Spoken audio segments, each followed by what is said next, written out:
Hello everyone. आज के session में हम मॉडर्न हिस्ट्री के 90 प्लस क्वेश्चन को करने वाले हैं जो कि क्लास 12 की एनसीईआरटी से लिया गया है और ये बिल्कुल चैप्टर वाइज होगा। हर चैप्टर के सेलेक्टेड क्वेश्चन को हम करेंगे क्योंकि सारे ही चीज़ें जो है वो इम्पॉर्टेंट करना है। तो इसमें आपको जितनी भी चीज़ें मिलेंगी, जितने भी क्वेश्चन मिलेंगे वो इम्पॉर्टेंट होगा for IAS, PCS, EPFO and all other examination. तो चलिए आइए शुरुआत करते हैं। पहला जो टॉपिक है वो है उपनिवेशवाद और देहात। अब जितने भी क्वेश्चन आपको मिलेंगे वो आपको इसी टॉपिक से मिलने वाले हैं और ये सेशन यानी जो आपको क्वेश्चन मिल रहे हैं वो आपका मॉक टेस्ट होगा। पहले आप खुद से करिए, आंसर मैच करिए, उसके बाद एक्सप्लेनेशन को सुनिए। इससे आपके दो फायदे, आपकी प्रैक्टिस हो जाएंगी एंड अगर आपको क्वेश्चन नहीं आता है तो वो तैयार भी हो जाएगा। इसके साथ ही इसमें जो एक्सप्लेनेशन मिलेगा 3 से 4 क्वेश्चन तो एक्सप्लेनेशन से ही क्रिएट हो जाते हैं। तो एक्सप्लेनेशन सबसे ज़्यादा इंपॉर्टेंट है, मैं हमेशा बोलती हूँ। तो बहुत ज़्यादा फोकस रहे, आपका फोकस रहे एक्सप्लेनेशन पर। चलिए फर्स्ट क्वेश्चन है, अंग्रेजों द्वारा इस्तमरारी बंदोबस्त लागू करने के कारणों के संदर्भ में निम्नलिखित कथनों पर विचार कीजिए। 3 कथन है, फटाफट इस कथन को आप पढ़िए और आंसर करिए अपना। बंगाल की ग्रामीण अर्थव्यवस्था संकट के दौर से गुजर रही थी और खेती की पैदावार निरंतर घट रही थी। दूसरा है, इस व्यवस्था द्वारा राजस्व मांग की दरों को स्थायी करना था। अंग्रेजों का मानना था कि इस व्यवस्था से एक ऐसा वर्ग उत्पन्न होगा जिसके पास कृषि में निवेश करने के लिए पूंजी और उद्यम दोनों होंगे। तो इस जो भी ये 3 कारण दिए हैं इसमें से कौन से इस्तमरारी बंदोबस्त लागू करने के लिए जिम्मेदार थे? सारे स्टेटमेंट आप पढ़ लिए होंगे और समझ भी लिए होंगे। तो चलिए आंसर करिए। नीचे आपके पास 4 ऑप्शन है, बताइए कि कौन कौन सा इसमें से सही है। पहला, दूसरा, दूसरा, तीसरा, पहला, तीसरा या पहला, दूसरा, तीसरा सारे। तो आपका जो सही जवाब है, इस्तमरारी बंदोबस्त लागू करने के लिए जो कारण जिम्मेदार थे वो ये तीनों ही कारण था, पहला, दूसरा, तीसरा, ऑप्शन डी। तो समझते हैं हम इसको।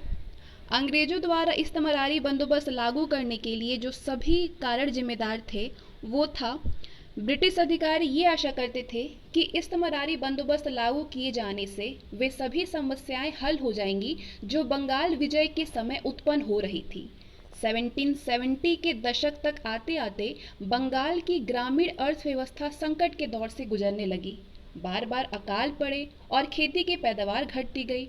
अंग्रेजों ने कृषि में निवेश को प्रोत्साहन देने के लिए इस्तमरारी बंदोबस्त का चुनाव किया। उनके अनुसार यदि सरकार राजस्व की मांग स्थायी रूप से निर्धारित कर दे तो कंपनी को नियमित राजस्व मिलेगा और उद्यमकर्ता भी अपने पूंजी निवेश से लाभ कमाने की उम्मीद रख सकेंगे, क्योंकि लाभ में कंपनी की भागीदारी नहीं थी। अधिकारियों को ये भी आशा थी कि इस व्यवस्था से छोटे किसानों और धनी भूस्वामियों का एक ऐसा वर्ग उत्पन्न हो जाएगा जिसके पास कृषि में सुधार करने के लिए पूंजी और उद्यम दोनों होंगे। नेक्स्ट क्वेश्चन, सूर्यास्त नियम। सूर्यास्त नियम का संबंध निम्नलिखित में से किस भूमि व्यवस्था या व्यवस्थाओं से है? सूर्यास्त नियम का संबंध आपके पास ऑप्शन है, इस्तमरारी, रैयतवाड़ी, महालवाड़ी या फिर इस्तमरारी और महालवाड़ी। आंसर करिए। सही जवाब होगा इस्तमरारी। सूर्यास्त नियम का संबंध है इस्तमरारी व्यवस्था से। सूर्यास्त नियम का संबंध इस्तमरारी बंदोबस्त से था। इस नियम के अनुसार यदि निश्चित तारीख को सूर्यास्त होने तक जमींदार राजस्व का भुगतान नहीं करता था तो उसकी जमींदारी जो है वो नीलाम कर दी जाती थी। नेक्स्ट, सूपा विद्रोह की शुरुआत कहाँ से हुई थी? पटना से, पूना से, गुजरात से, अहमदाबाद से? कहाँ से हुई थी सूपा विद्रोह की शुरुआत? आंसर करिए। सही जवाब होगा पूना से हुई थी। सूपा विद्रोह की शुरुआत पूना से हुई थी। सूपा आंदोलन की शुरुआत आधुनिक पुणे, शुरुआत पूना, आधुनिक पुणे जिले से हुई। सूपा एक विपणन केंद्र यानी मंडी था जहां अनेक व्यापारी और साहूकार रहते थे।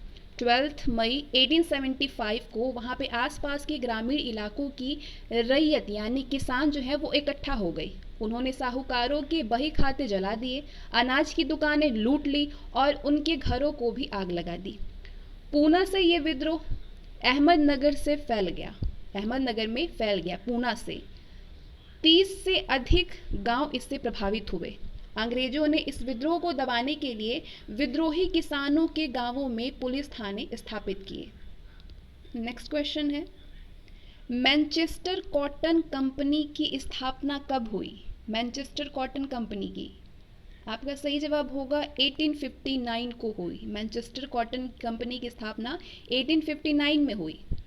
1857 में ब्रिटेन के कपास आपूर्ति संघ की स्थापना हुई और 1859 में मैनचेस्टर कॉटन कंपनी बनाई गई। इसका उद्देश्य दुनिया के हर भाग में कपास के उत्पादन को प्रोत्साहित करना था, जिससे उनकी कंपनी का विकास हो सके। उल्लेखनीय है कि भारत को एक ऐसे देश के रूप में देखा जाए जो अमेरिका से कपास की आपूर्ति बंद हो जाने की दशा में लंकाशायर को कपास की आपूर्ति कर सकता था। नेक्स्ट, 1859 में अंग्रेजों द्वारा पारित परिसीमन कानून के संदर्भ में निम्नलिखित कथनों पर विचार कीजिए। आपका स्टेटमेंट है, पहला, ऋणदाता और रैयत के बीच हस्ताक्षरित ऋण पत्र को केवल 3 वर्षों की मान्यता प्रदान की गई। और दूसरा है, इसका उद्देश्य बहुत समय तक ब्याज को संचित होने से रोकना था। तो आपको बतानी है इसमें से सही कौन सा है। आपका सही जवाब जो होगा वो दोनों ही है। 1859 में अंग्रेजों द्वारा पारित परिसीमन कानून के संदर्भ में ये दोनों ही जो कथन है वो दोनों ही सही है। ऑप्शन सी, पहला और दूसरा दोनों। रैयतों द्वारा ऋणदाताओं की धोखाधड़ी की शिकायतों के कारण 1859 में अंग्रेजों द्वारा परिसीमन कानून पारित किया गया, जिसमें कहा गया कि ऋणदाता और रैयत के बीच हस्ताक्षरित ऋण पत्र केवल 3 वर्षों के लिए मान्य होगा। तो पहला स्टेटमेंट आपका बिल्कुल सही था। और इसका उद्देश्य बहुत समय तक ब्याज को संचित होने से रोकना था, लेकिन ऋणदाताओं ने इस कानून को अपने पक्ष में कर लिया और रैयत से हर तीसरे वर्ष एक नया बंध पत्र भरवाने लगे। जब ऋण चुकाए जाते थे तो ऋणदाता रैयत को उसकी रसीद देने से मना कर देते थे, बंद पत्रों में जाली आंकड़े भर लेते थे, किसानों की फसलों को कम कीमतों पर ले लेते थे और आखिरकार किसानों की धन संपत्ति पर ही कब्जा कर लेते थे। नेक्स्ट क्वेश्चन है आपका, इस्तमरारी बंदोबस्त के संदर्भ में निम्नलिखित कथनों पर विचार कीजिए। फटाफट से कथन पढ़ते रहिए। ये व्यवस्था कार्नवालिस के समय में बंगाल और आसपास के क्षेत्रों में लागू की गई। जमींदार को भूमि के स्थायी अधिकार प्रदान किए गए थे। सही बतानी है कौन कौन से कथन इसमें से सही है। आपका सही जवाब जो होगा वो होगा कि केवल पहला सही है, पहला स्टेटमेंट। इस्तमरारी बंदोबस्त 1793 में बंगाल व आसपास के क्षेत्रों में लागू हुआ। उस समय कार्नवालिस बंगाल का गवर्नर जनरल था, तो पहला सही था। कंपनी जो है वो समस्त संपदा पर कुल राजस्व का निर्धारण करती थी। उसके बाद जमींदार ये निर्धारित करता था कि भिन्न भिन्न गांवों से कितनी राशि एकत्र करनी है। जमींदार अब गांव की जमीन का स्थायी स्वामी नहीं था, बल्कि वो राज्य का समाहर्ता था, यानी संग्राहक मात्र था। तो इसीलिए आपका दूसरा जो स्टेटमेंट दिया था वो गलत है कि स्थायी अधिकार प्रदान किए गए थे। अगला क्वेश्चन है, इस्तमरारी बंदोबस्त की असफलता के कारणों के संदर्भ में निम्नलिखित पर विचार कीजिए। इस्तमरारी बंदोबस्त की असफलता के कारण क्या क्या था?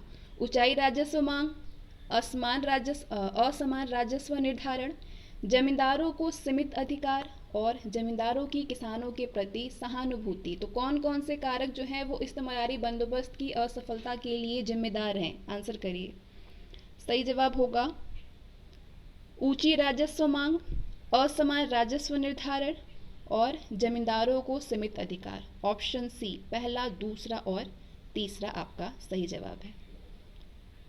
कंपनी ने राजस्व की दरों को ऊंचे स्तर पर रखा था। इसके लिए दलील दी गई कि ज्यों ज्यों कृषि के उत्पादन में वृद्धि होती जाएगी और कीमतें बढ़ेगी, जमींदारों का बोझ कम होता जाएगा। दूसरा जो स्टेटमेंट था वो भी सही है। राजस्व निर्धारण असमान था। फसल अच्छी हो या खराब, राजस्व की निर्धारित राशि एक निश्चित समय में दी जाएगी और राजस्व ना चुकाया गया तो जमींदार नीलाम कर दी जाएगी।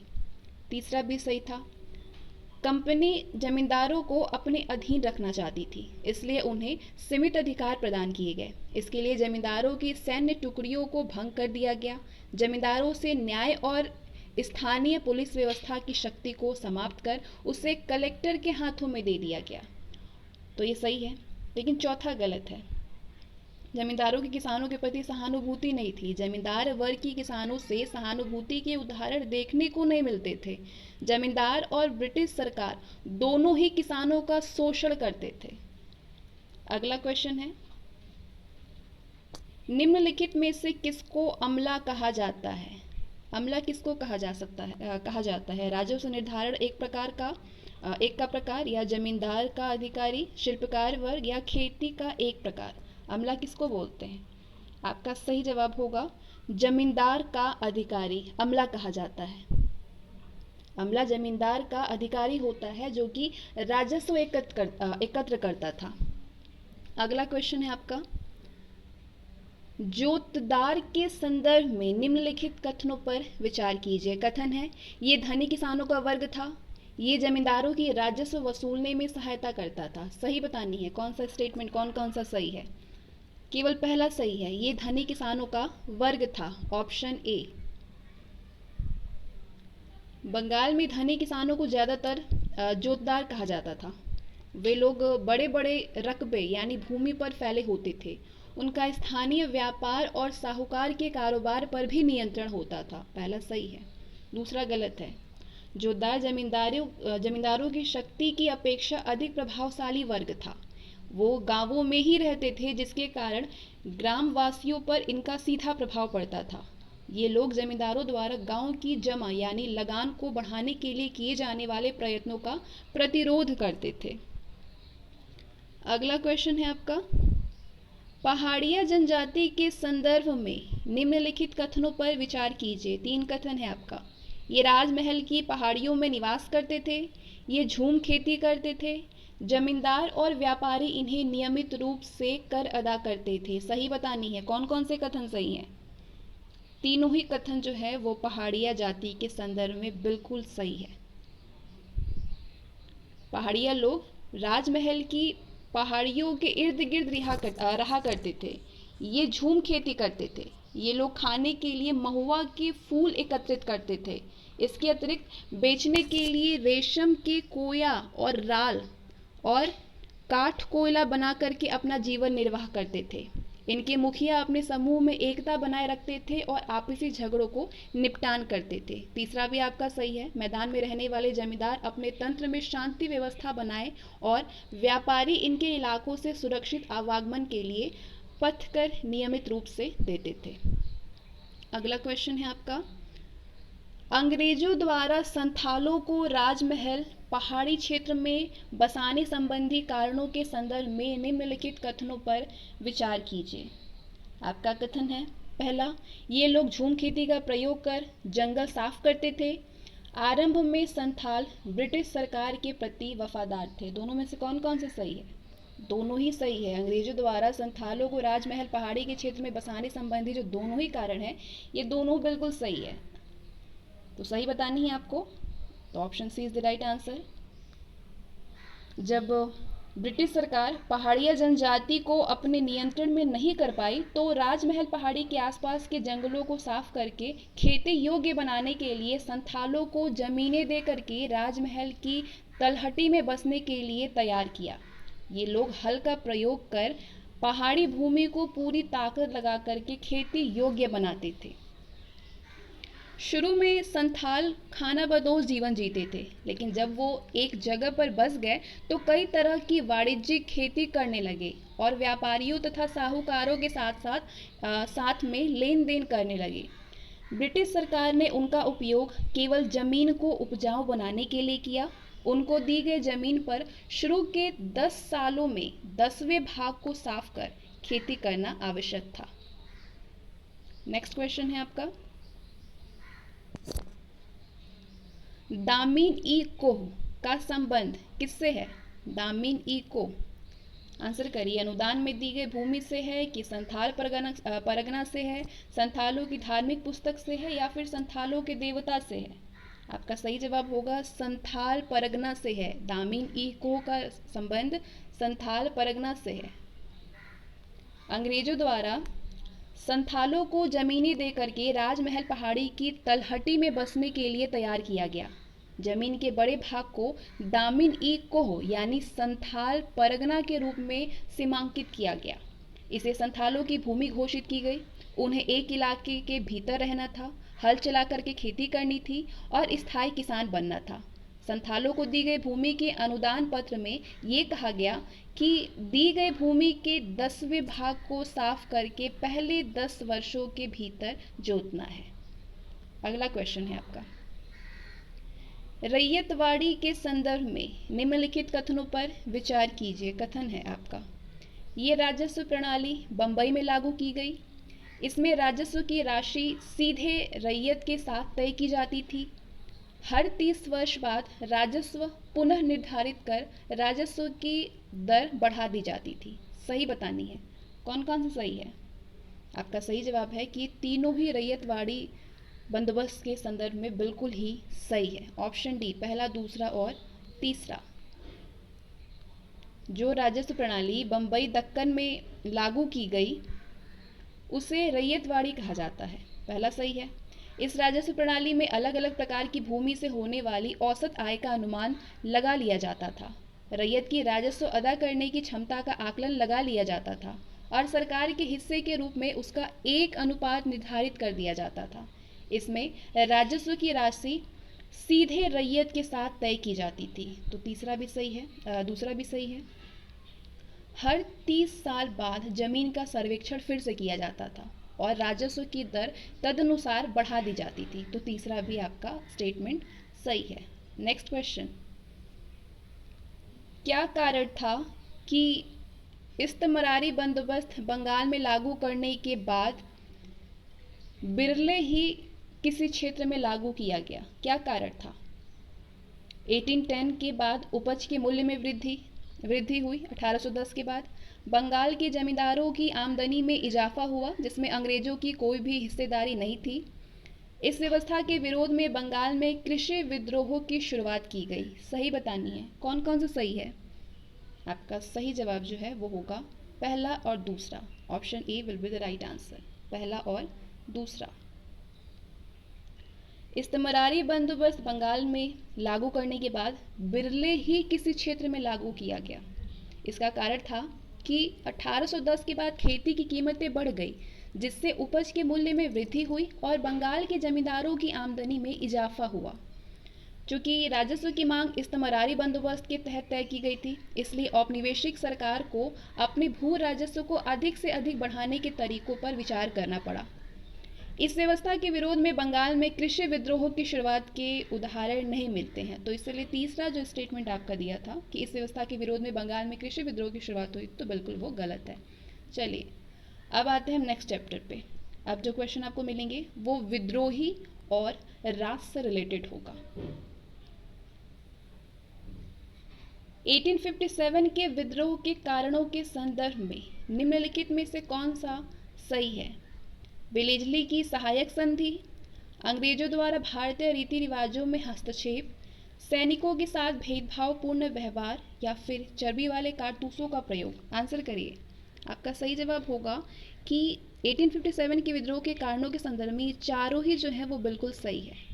आंसर होगा ऑप्शन डी, पहला, दूसरा, तीसरा और चौथा। 1857 के विद्रोह को जन्म देने वाले कारणों में राजनीतिक, सामाजिक, आर्थिक और धार्मिक कारण प्रमुख थे। राजनीतिक कारणों में वेलेस्ली की सहायक संधि और डलहौजी की व्यवगत नीति की भूमिका महत्वपूर्ण थी। अंग्रेजी प्रशासन के सुधारवादी फैसले जैसे सती प्रथा को बंद करना, हिंदू विधवा विवाह आदि को अनुमति देना भारतीयों ने अपनी धर्म संस्कृति पर प्रहार के रूप में देखा। भारतीय सैनिकों के साथ भेदभावपूर्ण व्यवहार किया जाता था, उन्हें पदोन्नति से वंचित रखा जाता था, वेतन की न्यून मात्रा निर्धारित की जाती थी और उन्हें समुद्र पार विदेशों में भेजा जाता था जिससे कि सैनिकों में असंतोष फैला। चर्बी वाले कारतूसों के प्रयोग को 1857 के विद्रोह का तत्कालीन कारण माना जाता है। नेक्स्ट क्वेश्चन है, मैच द कॉलम है आपके पास, जो कि फर्स्ट जो सूची है उसमें आपको विद्रोही नेता मिलेंगे, और दूसरी जो सूची है इसमें आपको विद्रोह का केंद्र मिलेगा। कौन से नेता किस केंद्र से संबंधित है वो आपको बतानी है। बहादुर शाह द्वितीय किस केंद्र से संबंधित है? आपका सही जवाब होगा दिल्ली से। बिरजिस कद्र बिरजिस कंद्र ये किस केंद्र के नेता थे? इनका संबंध था लखनऊ से। कुंवर सिंह का संबंध था जगदीशपुर से और लियाकत अली का संबंध था इलाहाबाद से। तो आपका सही जो जवाब होगा वो है तीसरा, पहला, चौथा और दूसरा, ऑप्शन बी। Option B. तो ये हैं विद्रोही नेता और विद्रोह का केंद्र। बहादुर शाह द्वितीय दिल्ली से संबंधित हैं। बिरजिस कंद्र जो है वो लखनऊ के नेता थे, विद्रोही नेता थे। कुंवर सिंह जगदीशपुर के विद्रोही नेता थे और लियाकत अली इलाहाबाद के। नेक्स्ट, वेलेस्ली द्वारा की गई सहायक संधि की शर्तों के संदर्भ में निम्नलिखित कथनों पर विचार कीजिए। अंग्रेज अपने सहयोगियों की बाहरी और आंतरिक चुनौतियों से रक्षा करेंगे। सहयोगी पक्ष अंग्रेजों की अनुमति के बिना युद्ध तो कर सकता है किंतु संधि नहीं। सहयोगी पक्ष के भू क्षेत्र में एक सैनिक टुकड़ी तैनात रहेगी। सही बतानी है, सही कौन सा है? तो इसमें जो आपका सही है वो है पहला और तीसरा, ऑप्शन सी। वेलेस्ली द्वारा की गई सहायक संधि की शर्तों में था अंग्रेज अपने सहयोगियों की बाहरी और आंतरिक चुनौतियों से रक्षा करेंगे। सहयोगी पक्ष के भू क्षेत्र में एक सैनिक टुकड़ी तैनात रहेगी। वेलेस्ली द्वारा की गई सहायक संधि की शर्त है अंग्रेज अपने सहयोगियों की बाहरी और आंतरिक चुनौतियों से रक्षा करेंगे। सहयोगी पक्ष ना तो किसी शासक के साथ संधि करेगा और ना ही अंग्रेजों की अनुमति के बिना किसी युद्ध में हिस्सा लेगा। दूसरा जो है वो गलत है। दूसरा जो आपका स्टेटमेंट था कि सहयोगी पक्ष अंग्रेजों की अनुमति के बिना युद्ध तो कर सकता है लेकिन संधि नहीं, तो ये आपका गलत है। सहयोगी पक्ष के भू क्षेत्र में एक सैनिक टुकड़ी तैनात रहेगी और सहयोगी पक्ष को इसके रख रखाव की जिम्मेदारी लेनी होगी। तीसरा सही है। नेक्स्ट, 1857 के विद्रोह के संदर्भ में निम्नलिखित कथनों पर विचार कीजिए। कथन है आपका, अवध में विद्रोह बेहद सघन और लंबे समय तक चला। पंजाब इस विद्रोह का सक्रिय केंद्र था। सही बतानी है, सत्य कौन कौन से हैं इसमें से? केवल पहला सही है। अवध में विद्रोह बेहद सघन और लंबे समय तक चला, ऑप्शन ए। ऑप्शन ए, अवध में विद्रोह बेहद सघन और लंबे समय तक चला। अवध में विद्रोही ग्रामीण थे। ये लोग क्षण भर में इकट्ठा होते और क्षण भर में लुप्त हो जाते थे। इनमें ग्रामीणों की संख्या भी अधिक थी और उनके पास हथियार भी पर्याप्त मात्रा में था। 1857 के विद्रोह में पंजाब ने भागीदारी नहीं की, इसलिए दिल्ली के विद्रोह को दबाने के लिए कार्रवाई पंजाब से दिल्ली की ओर हुई। तो दूसरा गलत है। नेक्स्ट, कौन सा इसमें से सुमेलित है बतानी है आपको। ये चित्रकार हैं और ये चित्र किस चित्रकार का है बताइए। फेलिस बिएतो। इसमें से सही बतानी है आपको, कौन सा सही सुमेलित है। फेलिस बिएतो की चित्र है सिकंदराबाद या फिर टॉमस जोन्स बार्कर की चित्र है द रिलीफ ऑफ लखनऊ। तो आपका सही जवाब है कि ये दोनों ही चित्रकार बिल्कुल सही है अपने चित्र से। ऑप्शन सी, पहला और दूसरा दोनों सही है। उल्लेखनीय है कि भारत में 1857 के विद्रोह को दबाने के लिए किए गए कृत्यों को सही ठहराने के लिए और इंग्लैंड में जनता की सहानुभूति प्राप्त करने के लिए अंग्रेज चित्रकारों ने चित्र बनाए जिनमें भारत में अंग्रेजों पर होने वाले अत्याचारों को दर्शाया गया, जिससे कि ब्रिटेन की जनता प्रतिरोध और सबक सिखाने की मांग करने लगे। फेलिस बिएतो द्वारा बनाया गया सिकंदराबाद और टॉमस जोन्स बार्कर द्वारा बनाया गया द रिलीफ ऑफ लखनऊ प्रसिद्ध चित्र था। इन मेमोरियम भी उस समय का प्रसिद्ध चित्र था जिसमें कि अंग्रेज औरतें और बच्चे एक दूसरे से लिपटे हुए दिखाई देते थे। ये तस्वीर आने वाले संकट को दर्शाती है। इसे जो है चित्रकार जोसेफ नोएल पैटर्न ने बनाया था।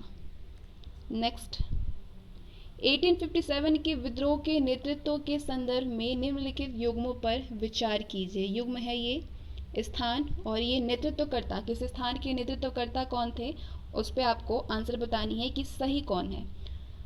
छोटा नागपुर जो कि कोल आदिवासी रहते थे, उनका नेतृत्वकर्ता गोनू थे। आरा में जमींदार कुंवर सिंह, कानपुर में नेतृत्वकर्ता नाना साहेब। तो बताइए कौन सा सही है? तीनों ही बिल्कुल सही है। ऑप्शन डी, छोटा नागपुर के नेतृत्वकर्ता गोनू, आरा के जमींदार कुंवर सिंह, कानपुर के नाना साहेब। छोटा नागपुर में कोल आदिवासियों के विद्रोह का नेतृत्व गोनू ने किया। बिहार के आरा में विद्रोह का नेतृत्व जमींदार कुंवर सिंह ने किया। कानपुर विद्रोह का नेतृत्व नाना साहेब ने किया। अगला क्वेश्चन है 1857 के विद्रोह के समय भारत में गवर्नर जनरल कौन था? कैनिंग थे, वेलेस्ली थे, लिटन थे या हार्डिंग थे? आंसर करिए। लॉर्ड कैनिंग थे, ऑप्शन ए। 1857 के विद्रोह के समय भारत का गवर्नर जनरल लॉर्ड कैनिंग था। यह भारत में ब्रिटिश क्राउन के अधीन नियुक्त भारत का पहला वायसराय था, Lord Canning. Next question match the column है। यह है विद्रोह का केंद्र और दमनकर्ता बतानी है आपको। किस केंद्र के दमनकर्ता कौन सा अंग्रेज था? दिल्ली का दमनकर्ता कौन सा अंग्रेज था? निकलसन और हडसन, बिल्कुल सही है ये। कानपुर का है कैंपबेल। झांसी का दमनकर्ता था ह्यूरोज और इलाहाबाद का जो दमनकर्ता था वो था कर्नल नील। आपका सही जवाब है पहला, तीसरा, दूसरा और चौथा, यानी option A is the right answer. Delhi के दमनकर्ता था निकलसन और हडसन, कानपुर का कैंपबेल, झांसी का ह्यूरोज और इलाहाबाद का कर्नल नील। नेक्स्ट क्वेश्चन है आपका 1857 के प्रमुख विद्रोही शाहमल उत्तर प्रदेश के किस क्षेत्र से संबंधित था? शाहमल, आपका सही जवाब होगा बड़ौत से। उत्तर प्रदेश के बड़ौत से संबंधित था विद्रोही 1857 का शाहमल। 1857 के प्रमुख विद्रोही शाहमल उत्तर प्रदेश के बड़ौत परगना क्षेत्र से संबंधित थे। अब आते हैं हम नेक्स्ट चैप्टर पे। अब जो क्वेश्चन आप करेंगे वो होगा औपनिवेशिक शहर के बारे में।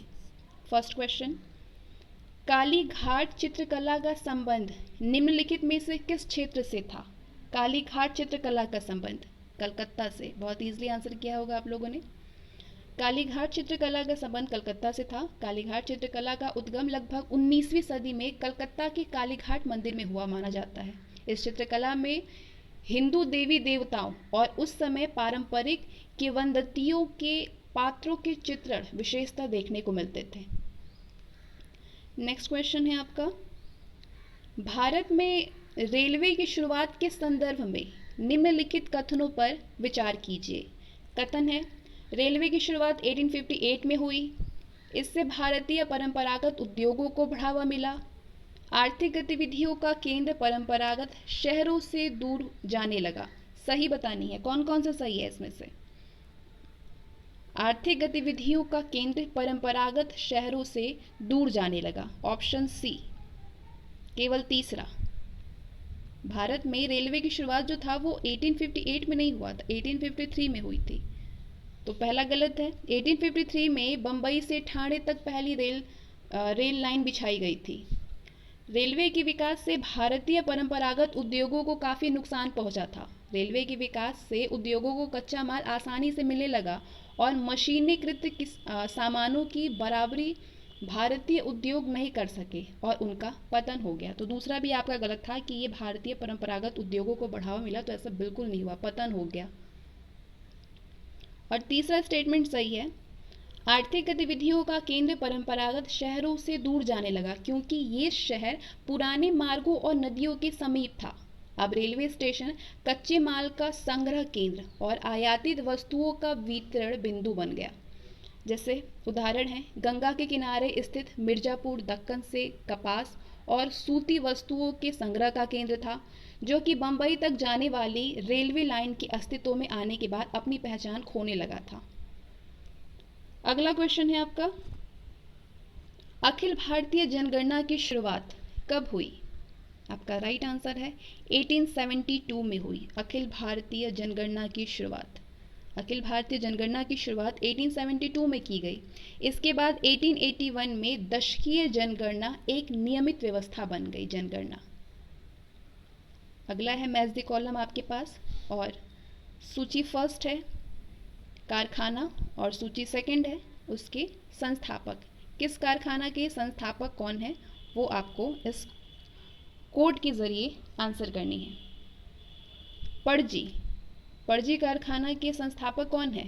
पुर्तगाली हैं। मछलीपत्तनम के डच हैं, मद्रास के अंग्रेज हैं और पौंडीचेरी के फ्रांसीसी। पहला, चौथा, तीसरा और दूसरा, ऑप्शन बी।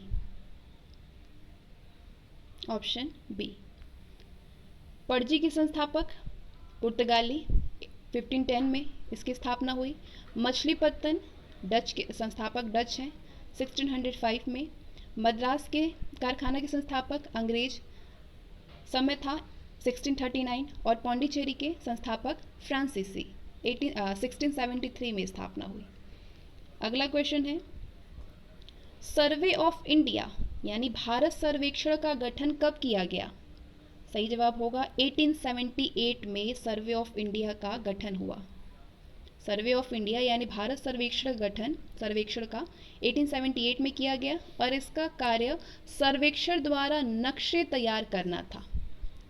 नेक्स्ट, निम्नलिखित युग्मों पर विचार कीजिए। ये युग्म है यानी ये किला है और ये किला किस स्थान पे है ये बतानी है कि सुमेलित है या नहीं। फोर्ट सेंट जॉर्ज कलकत्ता में है और फोर्ट विलियम बम्बई में है। तो आपका जो सही जवाब होगा वो होगा कि दोनों ही गलत है, ना तो पहला और ना ही दूसरा। फोर्ट सेंट जॉर्ज जो है ये मद्रास में है, ना कि कलकत्ता में। फोर्ट सेंट जॉर्ज मद्रास में है और फोर्ट विलियम कलकत्ता में। उल्लेखनीय है कि मद्रास में फोर्ट सेंट जॉर्ज, कलकत्ता में फोर्ट विलियम और बम्बई में फोर्ट ब्रिटिश आबादी के रूप में माने जाते हैं। यूरोपीय व्यापारियों के साथ लेन देन चलाने वाले भारतीय व्यापारी, कारीगर और कामगार इन किलों के बाहर अलग बस्तियों में रहते थे। नेक्स्ट क्वेश्चन, राइटर्स बिल्डिंग कहाँ पे स्थित है? राइटर्स बिल्डिंग आपका सही जवाब होगा कलकत्ता में। राइटर्स बिल्डिंग कलकत्ता स्थित अंग्रेजों का दफ्तर था, जहां पे राइटर्स का आशय क्लर्कों से था। ये ब्रिटिश शासन में नौकरशाही के बढ़ते कद का संकेत था। नेक्स्ट, ब्रिटिश काल में प्रचलित पलडियन शैली का संबंध निम्नलिखित में से किससे है? पलडियन शैली आपका सही जवाब होगा भवन निर्माण से है, ऑप्शन बी। 18वीं सदी के अंत में अंग्रेजों ने निजी मकान बनाने प्रारंभ कर दिए। इनमें से ज़्यादातर मकान पलडियन शैली के थे, जिनमें कि गर्मी से बचने के लिए खंभों के सहारे बड़े बरामदे बनाए जाते थे।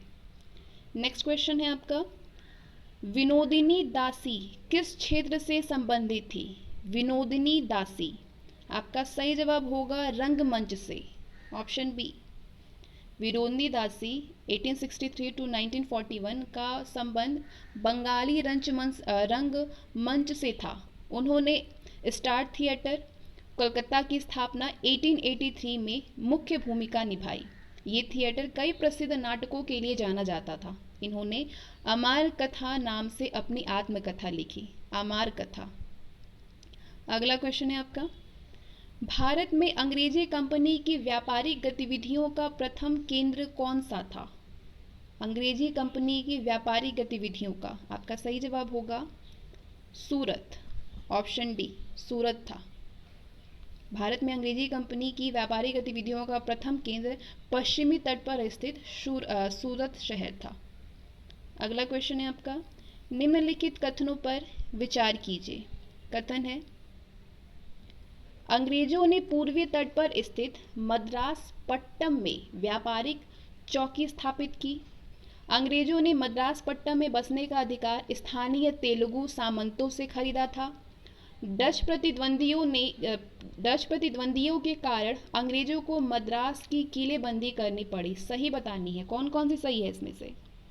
आपका सही जवाब है पहला और दूसरा, तीसरा गलत है।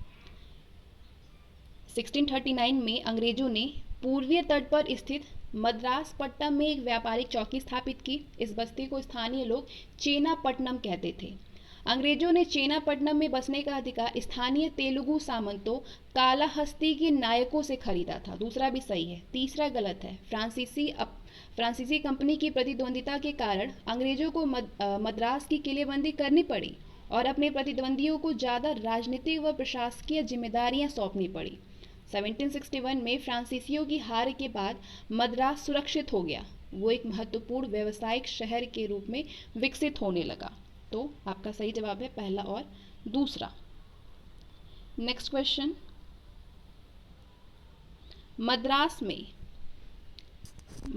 में वेल्लालार का संबंध निम्नलिखित में से किससे था? किसान वर्ग से था वेल्लालार का संबंध, शिल्पी वर्ग से था, स्थानीय ग्रामीण जाति से था, कि कर एकत्र करने वाला विशिष्ट समुदाय से था? तो आपका सही जवाब होगा स्थानीय ग्रामीण जाति का संबंध था मद्रास के वेल्लालार से, ऑप्शन सी।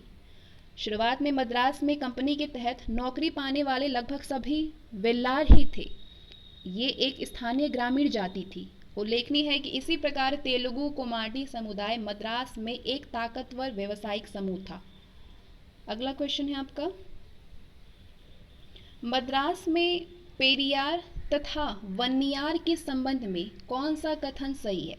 पेरियार तथा वन्नियार के संबंध में कौन सा सही है? राजा के सामंतों का समूह जो बाद में अंग्रेजों के प्रति वफादार हो गए, गरीब कामगार वर्ग, संपन्न शहरी वर्ग जिसका व्यापार पर एकाधिकार था, या फिर ऐसा वर्ग जिसे स्थानीय भाषा और अंग्रेजी दोनों की समझ थी? कौन सा सही है? गरीब कामगार वर्ग। मद्रास में पेरियार और वन्नियार का संबंध था गरीब कामगार वर्ग से। अगला क्वेश्चन है, मद्रास के माइलापुर तथा ट्रिप्लिकेन स्थानों के संबंध निम्नलिखित में से किससे था? मद्रास के माइलापुर और ट्रिप्लिकेन स्थानों का संबंध, ट्रिप्लिकेन आपका सही जवाब होगा हिंदू धार्मिक केंद्र है ये, ऑप्शन ए। मद्रास के माइलापुर और ट्रिप्लिकेन स्थानों का जो संबंध था वो हिंदू धार्मिक केंद्र से था।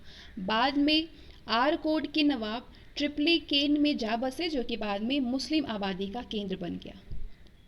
नेक्स्ट क्वेश्चन, तमिल में पेट शब्द निम्नलिखित में से किसके लिए प्रयोग में लाया जाता था? पेट शब्द सही जवाब होगा बस्ती के लिए, ऑप्शन ए। तमिल में पेट शब्द का प्रयोग बस्ती के लिए किया जाता था, जबकि पूरम शब्द गांव के लिए प्रयोग किया जाता था।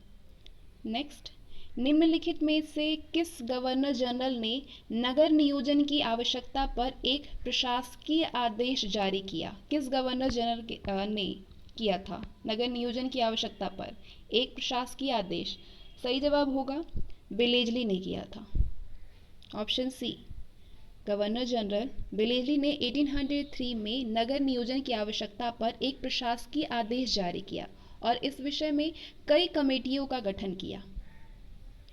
नेक्स्ट, लॉटरी कमेटी का गठन निम्नलिखित में से किससे संबंधित था? लॉटरी कमेटी का गठन नगर नियोजन से, ऑप्शन ए। लॉटरी कमेटी का गठन नगर नियोजन के लिए किया गया था। इसका नाम लॉटरी कमेटी इसलिए पड़ा क्योंकि नगर सुधार के लिए पैसे की व्यवस्था जनता के बीच लॉटरी बेच करके की जाती थी, यानी शहर के विकास की जिम्मेदारी न सिर्फ सरकार बल्कि नागरिकों की भी थी। नेक्स्ट, ब्रिटिशकालीन बंबई शहर के संदर्भ में निम्नलिखित कथनों पर विचार कीजिए। ब्रिटिशकालीन बंबई शहर के संदर्भ में, ये 7 टापुओं को मिलाकर के बना था।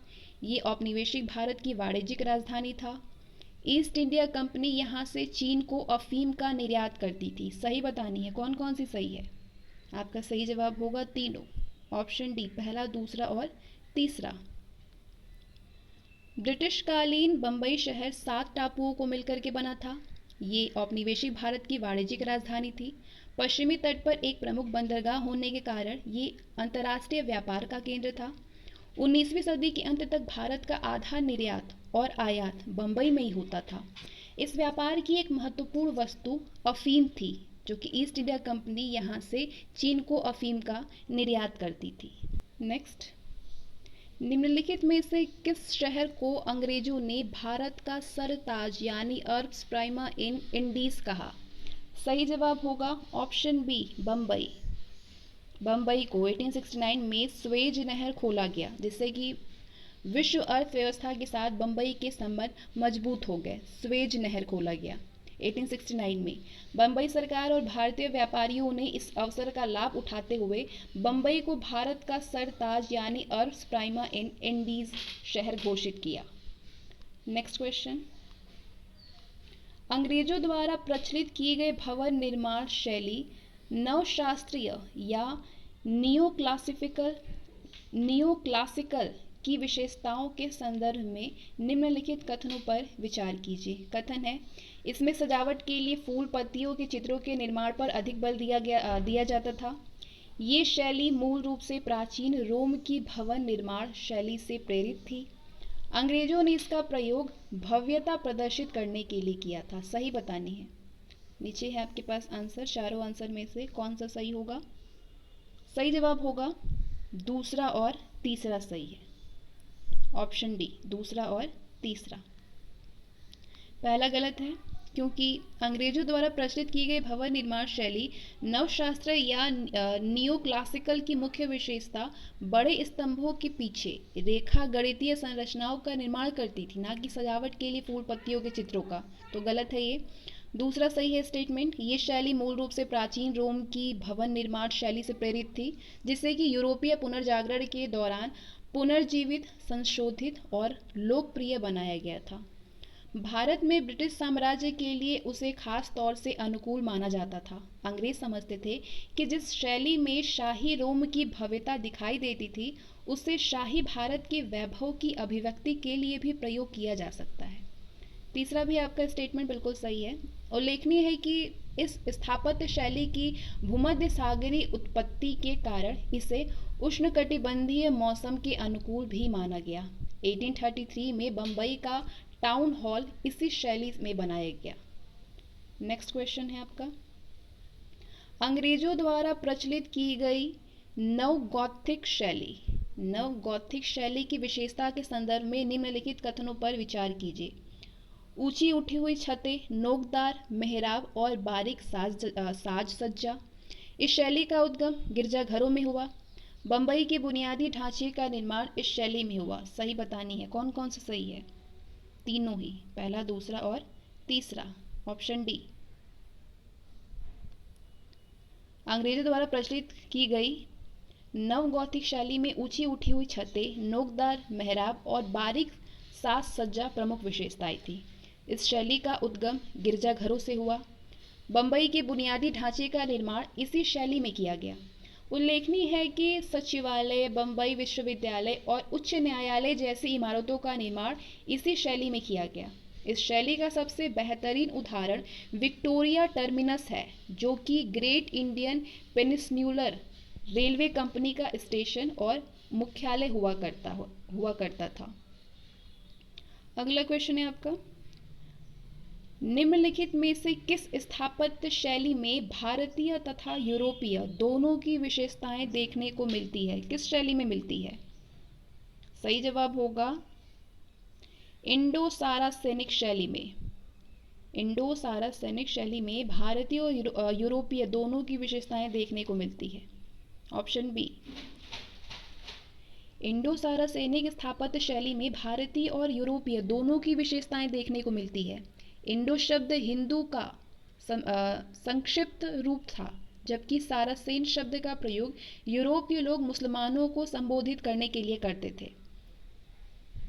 यहाँ की मध्यकालीन इमारतों, गुंबदों, छतरियों, जालियों, मेहराबों से ये शैली काफ़ी प्रभावित थी। सार्वजनिक वास्तुशिल्प में भारतीय शैलियों का समावेश करके अंग्रेज ये साबित करना चाहते थे कि वो यहाँ के वैध और स्वाभाविक शासक हैं। और नया क्वेश्चन है आपका, 1911 में निर्मित गेटवे ऑफ इंडिया निम्नलिखित में से किस शैली का उदाहरण है? गेटवे ऑफ इंडिया, सही जवाब होगा गुजराती शैली। राजा जॉर्ज पंचम और उनकी पत्नी मैरी के स्वागत के लिए 1911 में गेटवे ऑफ इंडिया का निर्माण किया गया। इसे परंपरागत गुजराती शैली में बनाया गया। जमशेदजी टाटा ने इसी शैली में ताजमहल होटल का निर्माण करवाया। नेक्स्ट, अंग्रेजों द्वारा कलकत्ता के स्थान पर दिल्ली को राजधानी कब बनाया गया? कलकत्ता के स्थान पर। सही जवाब होगा 1911 में, 1911 में। 1911 में अंग्रेजों द्वारा कलकत्ता के स्थान पर दिल्ली को राजधानी बनाया गया। नेक्स्ट, बम्बई, मद्रास और कोलकाता में विश्वविद्यालयों की स्थापना कब की गई? सही जवाब होगा 1857 में की गई। बम्बई, मद्रास और कलकत्ता में विश्वविद्यालय की स्थापना 1857 में। नेक्स्ट, पहली स्पिनिंग व्हील और वीविंग मिल की स्थापना कहाँ और कब की गई? सही जवाब होगा बम्बई में की गई 1857 में। पहली स्पिनिंग व्हील और वीविंग मिल की स्थापना मुंबई में 1857 में की गई। अब आते हैं नेक्स्ट टॉपिक पे। अब अगला जो क्वेश्चन आपको मिलेंगे वो महात्मा गांधी और राष्ट्रीय आंदोलन से संबंधित होगा। Very very important topic. इससे रिलेटेड फर्स्ट क्वेश्चन है आपका, गांधी जी के संदर्भ में निम्नलिखित कथनों पर विचार कीजिए। कथन है, वे जनवरी 1915 में दक्षिण अफ्रीका से भारत लौटे। सत्याग्रह का पहला प्रयोग गांधी जी ने दक्षिण अफ्रीका में किया। दक्षिण अफ्रीका से लौटने के बाद उनकी पहली महत्वपूर्ण सार्वजनिक उपस्थिति बनारस हिंदू विश्वविद्यालय के उद्घाटन समारोह में हुई। आंसर करिए, सही क्या होगा? ये तीनों ही संबंधित है गांधी जी के संदर्भ में। ऑप्शन डी, पहला, दूसरा और तीसरा।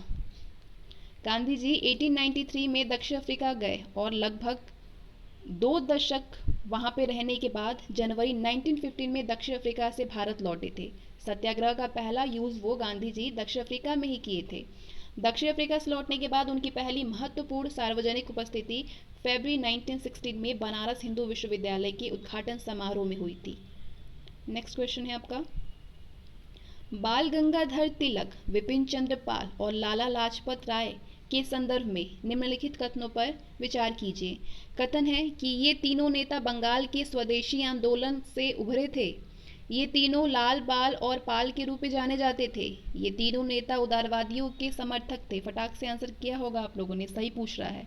सही जवाब है सिर्फ पहला और दूसरा सही है, पहला और दूसरा। 1905 से 7 के स्वदेशी आंदोलन के कई प्रमुख नेताओं को जन्म दिया, जिनमें कि महाराष्ट्र के बाल गंगाधर तिलक, बंगाल के विपिन चंद्र पाल और पंजाब के लाला लाजपत राय सम्मिलित थे। सही है, इन तीनों को लाल, बाल और पाल के रूप में जाना जाता था। इन तीनों नेताओं का ये जोड़ उनके संघर्ष के अखिल भारतीय चरित्र को दर्शाता है, क्योंकि तीनों के मूल निवास क्षेत्र एक दूसरे से बहुत दूर थे। तो ये सही है। तीसरा गलत है, क्योंकि इन नेताओं ने औपनिवेशिक शासन के प्रति उग्रवादी विचारधारा का समर्थन किया है, ना कि उदारवादियों का। नेक्स्ट क्वेश्चन है आपका, गांधी जी के संघर्ष के संदर्भ में निम्नलिखित पर विचार कीजिए, जिसको कि क्रोनोलॉजिकल में करना है, आपको श्रेणीबद्ध करनी है। अहमदाबाद मील हड़ताल, चंपारण सत्याग्रह, रॉलेट एक्ट के विरुद्ध अभियान और खेड़ा सत्याग्रह। तो गांधी जी के संघर्षों के का सही आपको कालानुक्रम व्यवस्थित करना है। कौन सी घटना पहले हुई थी गांधी जी के बारे में? तो आपका जो सही जवाब होगा वो होगा, पहले हुआ था चंपारण सत्याग्रह, उसके बाद अहमदाबाद मील हड़ताल हुआ, फिर खेड़ा सत्याग्रह हुआ और सबसे बाद में उनका रॉलेट एक्ट के विरुद्ध अभियान पारित हुआ। दूसरा, पहला, चौथा और तीसरा। Option B. चंपारण सत्याग्रह 1917 में हुई, अहमदाबाद मील हड़ताल फरवरी 1918 में हुआ, खेड़ा सत्याग्रह मार्च 1918 में और रॉलेट एक्ट के विरुद्ध अभियान 1919 में हुआ, 1919 में। अगला क्वेश्चन है, गांधी जी के संघर्ष के संदर्भ में निम्नलिखित युग्मों पर विचार कीजिए। युग्म है और बतानी है कि कौन सा इसमें से सुमेलित नहीं है। ये संघर्ष है और संघर्ष का संबंध किससे है बतानी है आपको। चंपारण सत्याग्रह का संबंध लगान माफी से है, अहमदाबाद मील हड़ताल का संबंध श्रम विवाद से है, खेड़ा सत्याग्रह का संबंध काश्तकारी की सुरक्षा से है। कौन सा सही नहीं है इसमें से? आपका सही जवाब होगा चंपारण सत्याग्रह का संबंध लगान माफी से बिल्कुल नहीं है, तो ये आपका सही होगा क्योंकि यहाँ पे गलत पूछ रहा है। खेड़ा सत्याग्रह का संबंध काश्तकारी की सुरक्षा से नहीं है, ये भी आपका सही जवाब है क्योंकि असत्य पूछ रहा है। लेकिन अहमदाबाद मील हड़ताल जो हुआ था वो श्रम विवाद के लिए हुआ था, तो सही जवाब होगा ऑप्शन सी, पहला और तीसरा। चंपारण सत्याग्रह 1917 में हुआ। महात्मा गांधी ने किसानों के लिए काश्तकारी की सुरक्षा के साथ साथ अपनी पसंद की फसल उपजाने की आज़ादी के लिए संघर्ष किया था, तो पहला जो है वो सही नहीं है। उल्लेखनीय है कि दिसंबर 1916 में हुई वार्षिक कांग्रेस में बिहार में चंपारण से आए एक किसान ने गांधी जी को वहां अंग्रेज नील उत्पादकों द्वारा किसान के प्रति किए जाने वाले कठोर व्यवहार के बारे में बताया था। दूसरा सही है, ये जो अहमदाबाद मिल हड़ताल हुआ था वो एक श्रम विवाद में हस्तक्षेप कर उन्होंने कपड़े की मिलों में काम करने वालों के लिए काम की बेहतर स्थितियों की मांग की। तीसरा, उन्होंने खेड़ा में फसल खराब होने पर राज्य के किसानों का लगान माफ करने की मांग की थी। तो तीसरा इससे सम्मिलित नहीं है। अगला क्वेश्चन है आपका, रॉलेट एक्ट के संदर्भ में निम्नलिखित कथनों पर विचार कीजिए। कथन है, ये सर सिडनी रॉलेट की अध्यक्षता वाली समिति की संस्तुतियों के आधार पर लाया गया। इसके विरोध में जलियांवाला बाग में सभा एकत्रित हुई थी। सही बतानी है, कौन कौन से इसमें से सही है। दोनों ही सही है, ऑप्शन सी पहला और दूसरा दोनों। प्रथम विश्व युद्ध जो कि 1914 से 1918 तक चला, इसके दौरान अंग्रेजों ने प्रेस पर प्रतिबंध लगा दिया था और बिना जांच के कारावास की अनुमति दे दी थी। अब सर सिडनी रॉलेट की अध्यक्षता वाली समिति की संस्तुतियों के आधार पर इन कठोर उपायों को जारी रखा गया। इसके जवाब में गांधी जी ने देश भर में रॉलेट एक्ट के खिलाफ अभियान चलाया।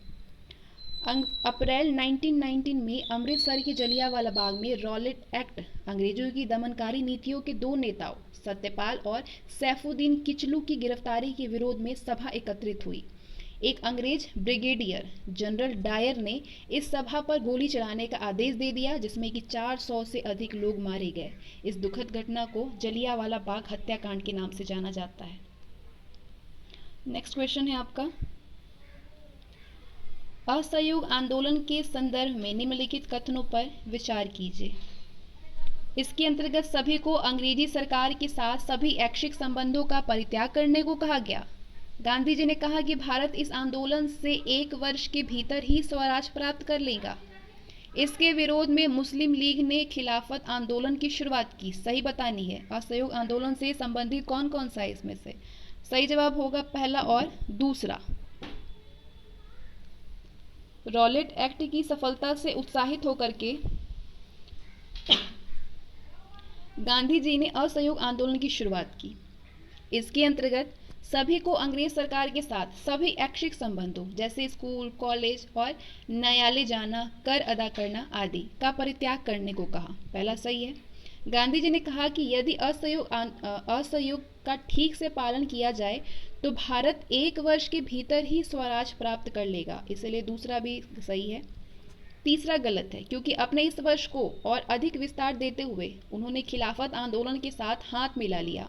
खिलाफत आंदोलन हाल ही में तुर्की शासक कमाल अतातुर्क द्वारा समाप्त किए गए सर्व इस्लामवाद के प्रतीक खलीफा की पुनर्स्थापना की मांग कर रहा था। तीसरा गलत है। अगला क्वेश्चन है आपका, खिलाफत आंदोलन के संदर्भ में निम्नलिखित कथनों पर विचार कीजिए। खिलाफत आंदोलन के संदर्भ में, ये मोहम्मद अली और शौकत अली के नेतृत्व में भारतीय मुसलमानों का एक आंदोलन था।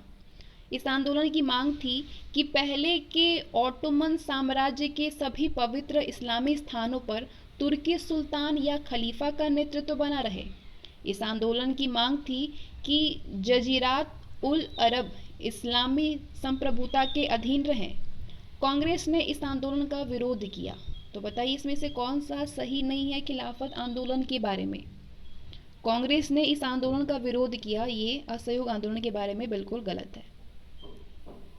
खिलाफत आंदोलन मोहम्मद अली और शौकत अली के नेतृत्व में भारतीय मुसलमानों का एक आंदोलन था, ये बिल्कुल सही है। इस आंदोलन की मांग थी कि पहले ऑटोमन साम्राज्य के सभी पवित्र इस्लामी स्थानों पर तुर्की सुल्तान और खलीफा का नेतृत्व बना रहे, बिल्कुल सही है। इस आंदोलन की मांग थी कि जजीरात उल अरब यानी अरब, सीरिया, इराक और फिलिस्तीन इस्लामी संप्रभुता के अधीन रहें और खलीफा के पास इतने क्षेत्र हो कि इस्लामी विश्वास को सुरक्षित रखने के लिए योग्य बन सके। तीसरा भी सही है, लेकिन चौथा गलत है। कांग्रेस ने इस आंदोलन का समर्थन किया था, ना कि दुरुपयोग किया था, और गांधी जी ने इसे असहयोग आंदोलन से जोड़ने की कोशिश की थी। तो ये विरोध नहीं किया था कांग्रेस ने, बल्कि समर्थन किया था। नेक्स्ट, विभिन्न लोगों द्वारा गांधी जी के विषय में कही गई बातों के संदर्भ में निम्नलिखित युग्मों पर विचार कीजिए। चंद्रन देव सेन और लुई पार्शर का बात है, जो कि गांधी जी द्वारा गांधी जी के लिए कहा गया है। तो बताना है कि ये सही है या नहीं है। दक्षिण अफ्रीका ने ही गांधी जी को महात्मा बनाया, ये चंद्रन देवनेसन ने कहा है, बिल्कुल सही है ये। असहयोग भारत और गांधी जी के जीवन के एक युग का ही नाम हो गया। असहयोग शांति की दृष्टि से नकारात्मक परंतु प्रभाव की दृष्टि से बहुत सकारात्मक था, ये लुई फिशर ने कहा है। तो सही जवाब होगा कि ये दोनों ही सही है। सही सुमेलित बतानी है ऑप्शन सी, पहला और दूसरा दोनों। इतिहासकार चंद्रन देवनेसन ने टिप्पणी की कि दक्षिण अफ्रीका ने ही गांधी जी को महात्मा बनाया। महात्मा गांधी ने अमेरिकी जीवन लेखक लुई फिशर ने लिखा है कि असहयोग भारत और गांधी जी के जीवन के एक युग का ही नाम हो गया। असहयोग आंदोलन, असहयोग शांति की दृष्टि से नकारात्मक लेकिन प्रभाव की दृष्टि से बहुत सकारात्मक था। इसके लिए प्रतिवाद, परित्याग और स्व अनुशासन आवश्यक थे। ये स्वशासन के लिए एक प्रशिक्षण था। अगला क्वेश्चन है आपका, निम्नलिखित कथनों पर विचार कीजिए। मोहम्मद अली जिन्ना उग्रवादी विचारधारा जबकि गोपाल कृष्ण गोखले उदारवादी विचारधारा के समर्थक थे। गोपाल कृष्ण गोखले गांधी जी के राजनीतिक परामर्शदाता थे। गोखले ने गांधी जी को 1 वर्ष तक ब्रिटिश भारत की यात्रा करने की सलाह दी थी, जिससे कि वो भारत और यहाँ के लोगों को जान सके। सही बतानी है, कौन कौन से सही है इसमें। आपका सही जवाब है ऑप्शन सी, दूसरा और तीसरा। मोहम्मद अली जिन्ना और गोपाल कृष्ण गोखले दोनों ही उदारवादी विचारधारा के समर्थक थे। पहला बिल्कुल गलत है। मोहम्मद अली जिन्ना भी गांधी जी की ही तरह गुजराती मूल के लंदन में प्रशिक्षित वकील थे। गोपाल कृष्ण गोखले गांधी जी के राजनीतिक परामर्शदाता थे, ये सही है। गोखले ने गांधी जी को 1 वर्ष तक ब्रिटिश भारत की यात्रा करने की सलाह दी थी, जिससे कि वो भारत और यहाँ के लोगों को जान सके। तो इसलिए तीसरा भी सही है, दूसरा और तीसरा। अगला क्वेश्चन है आपका, असहयोग आंदोलन के संदर्भ में निम्नलिखित कथनों में से कौन सा सही नहीं है। सारे कथन को पढ़िए, बताइए कि कौन सा सही नहीं है इसमें से।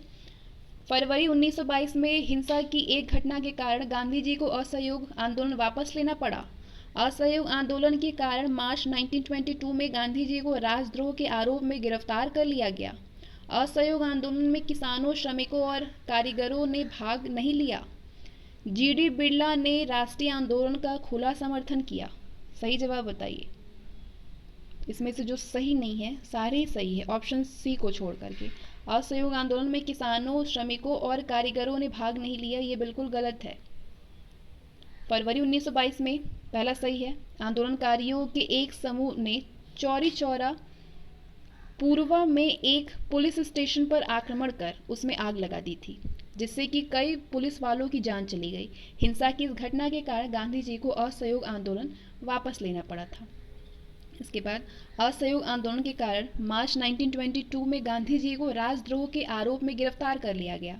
उन पर जांच की कार्रवाई की अध्यक्षता करने वाले जज जस्टिस CN ब्रूमफील्ड उन्हें सजा सुनाते हुए एक भाषण दिया, जिसमें उसने कहा कि कानून की अवहेलना के कारण गांधी जी को सजा सुनाना जरूरी है, लेकिन यदि भारत में घट रही घटनाओं के कारण सरकार के लिए सजा के इन वर्षों में कमी और सजा से मुक्ति संभव हो तो इससे मुझे अधिक प्रसन्न कोई नहीं होगा। फरवरी 1924 में गांधी जी जेल से रिहा हो गए। असहयोग आंदोलन में हजारों की संख्या में किसानों, श्रमिकों और कारीगरों ने भी भाग लेना शुरू कर दिया था, तो इसलिए तीसरा ऑप्शन आपका गलत है। जीडी बिरला जैसे कुछ उद्यमियों ने राष्ट्रीय आंदोलन का खुला समर्थन किया, जबकि अन्य ने ऐसा मौन रूप से किया था। अगला क्वेश्चन है आपका, गांधी जी के संदर्भ में निम्नलिखित कथनों पर विचार कीजिए। कथन है, सूत कताई के कार्य ने गांधी जी को पारंपरिक जाति व्यवस्था में प्रचलित मानसिक और शारीरिक श्रम की दीवार को तोड़ने में मदद की। जाति से महात्मा गांधी व्यापारी और पेशे से वकील थे। सही बतानी है इसमें सही कौन सा है। दोनों ही सही है, ऑप्शन सी, पहला और दूसरा। फरवरी 1924 में जेल से रिहा होने के बाद महात्मा गांधी ने अपना ध्यान घर में बने घर में बुने कपड़े यानी खादी को बढ़ावा देने और छुआछूत को समाप्त करने में लगा दिया। सूत कताई के कार्य ने गांधी जी को पारंपरिक जाति व्यवस्था में प्रचलित मानसिक और शारीरिक श्रम की दीवार को तोड़ने में मदद की। जाति से महात्मा गांधी व्यापारी और पेशे से वकील थे, लेकिन उनकी सादा जीवन शैली और हाथों में काम करने के प्रति उनके लगाव के कारण वो गरीब श्रमिकों के प्रति बहुत सहानुभूति रखते थे और बदले में वो लोग गांधी जी से सहानुभूति रखते थे। नेक्स्ट क्वेश्चन है आपका, लाहौर अधिवेशन के संदर्भ में निम्नलिखित कथनों पर विचार कीजिए। कथन है, ये दिसंबर 1929 में संपन्न हुआ। इसके अध्यक्ष वल्लभ भाई पटेल थे। इसमें पूर्ण स्वराज्य की घोषणा की गई। सही बतानी है, कौन कौन सही है। ये दिसंबर 1929 में संपन्न हुआ था। इसमें पूर्ण स्वराज की घोषणा की गई थी। ऑप्शन डी, पहला और तीसरा।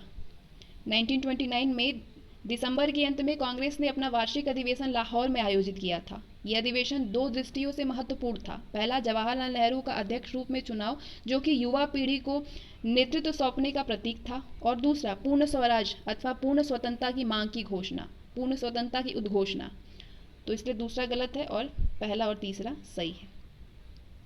नेक्स्ट क्वेश्चन, गांधी जी ने दांडी यात्रा की शुरुआत कब की थी। सही जवाब होगा 12 मार्च 1930 में। गांधी जी ने नमक कर के विरोध में 12 मार्च 1930 को साबरमती आश्रम से दांडी यात्रा की शुरुआत की।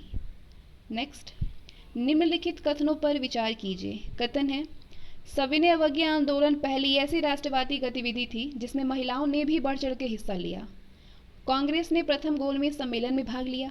1935 के गवर्नमेंट ऑफ इंडिया एक्ट में सीमित प्रतिनिधिक शासन व्यवस्था का आश्वासन दिया गया था।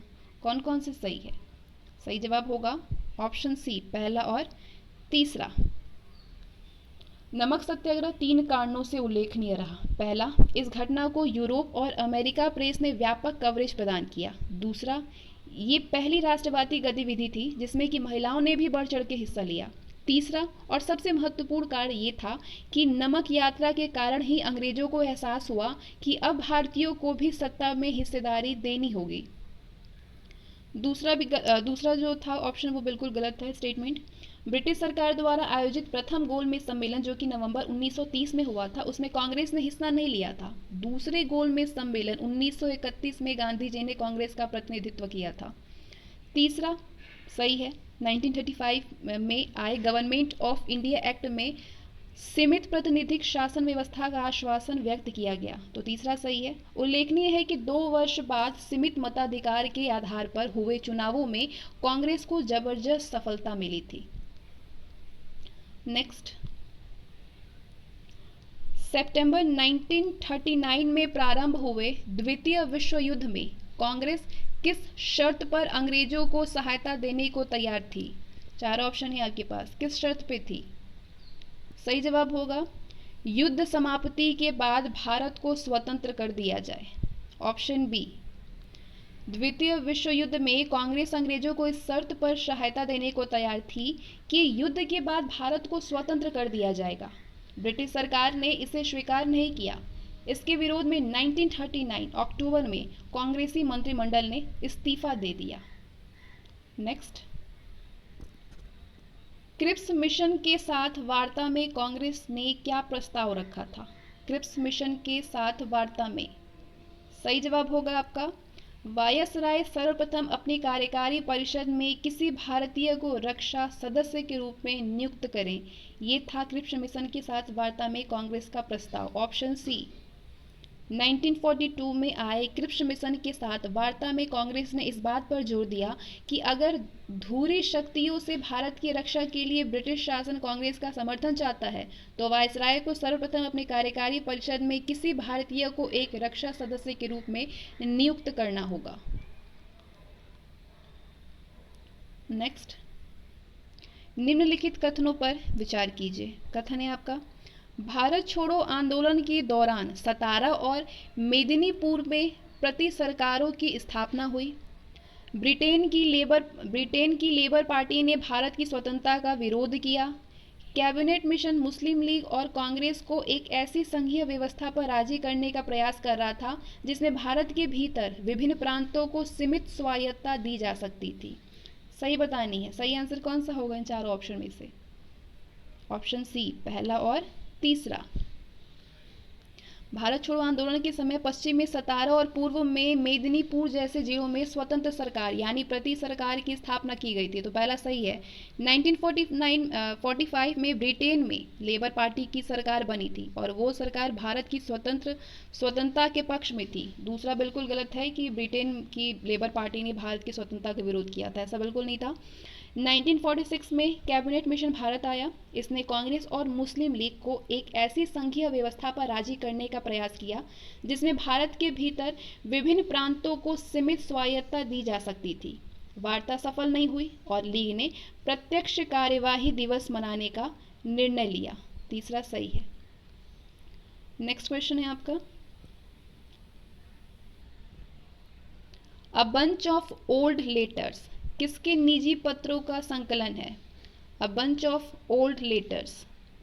सही जवाब होगा आपका जवाहरलाल नेहरू, ऑप्शन ए।